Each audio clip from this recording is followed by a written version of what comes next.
ស្រីពេលបានជួបមុខប្របងពិតជាដល់ពីងគេស្ដីអ្នកត្រារំភៃខំដីផ្អើមហាសែនស្ដាយម្ល៉េះទេបើបងជាសុភាបរង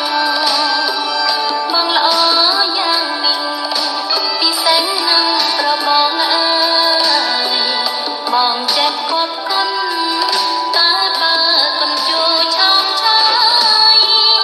បេះដូងរាយនិស្ស័យសាវាចិត្តស្រឡាញ់ខ្លាំងមកបាំងអង្គហើយគួរដឹងក៏ដោយចិត្តនឹង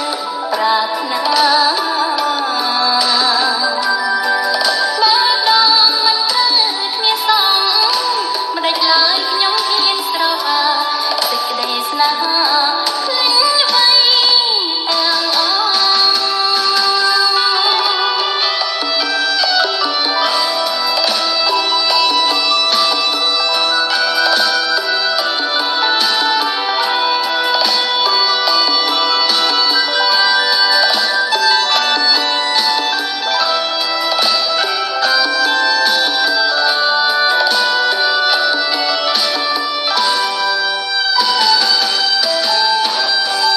សែនស្ដាយម្ល៉េះទេបើបងជាសុភាបរងបងល្អយ៉ាងនេះ